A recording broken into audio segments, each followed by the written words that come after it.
হযরত শাহজালাল রহমতুল্লাহ আলাইহ ৩৬০ আউলিয়ার সিলেট নগরীর পূর্ণভূমি হিসেবে পরিচিত সিলেটের শাহজালাল মাজার।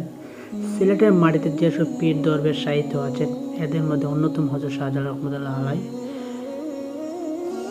আসসালামু আলাইকুম, সবাই কেমন আছেন? আশা করি সবাই ভালো আছেন।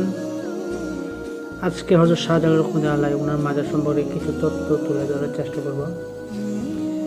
শাহজালাল মাজার শরীফ সকল অলিদের মধ্যে অন্যতম হযরত শাহজালাল রহমতুল্লাহ আলাইহ। এর জন্য তাকে অলি কুল শিরোমণি বলা হয়। হযরত শাহজালাল রহমতুল্লাহ আলাইহ সকল ধর্মের মানুষের কাছে সমাদৃত ছিলেন। প্রতি বছর হযরত শাহজালাল রহমতুল্লাহ আলাইহ ওনার মাজার শরীফে জিয়ারতের উদ্দেশ্যে ধর্ম বর্ণ নির্বিশেষে মানুষের ঢল দেখা যায়।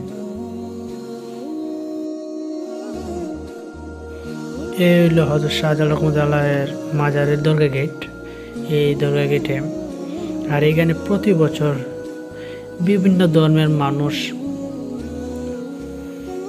দেখার উদ্দেশ্যে এবং সকল মুসলিম জাতি এখানে জিয়ারতের উদ্দেশ্যে আসেন হযরত শাহজালাল রহমতুল্লাহ ওনার মাজার শরীফে।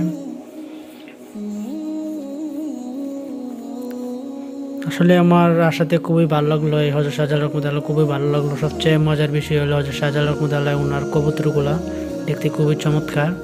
আর আসলে প্রথমেই দেখতে পাবেন হযরত শাহজালাল রহমতুল্লাহ ওনার যে কবুতরগুলা মাজারে প্রচুর পরিমাণ কবুতর রয়েছে। এখানে আনন্দ সহিত অনেকে কবুতরকে খাবার দিয়ে থাকে আর কি।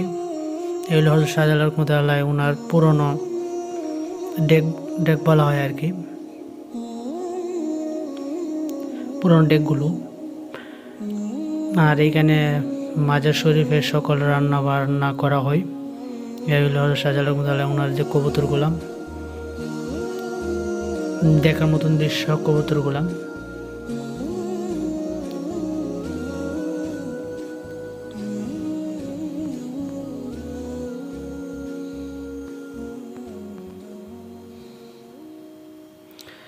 এটা হলো হযরত শাহজালাল রহমতুল্লাহের পুকুরে অনেকে আনন্দ সহিত খাবার এবং আদর দিয়ে থাকে। আমি নিজে আনন্দে এবং গজার মাছকে খাবার দিতে লাগলাম।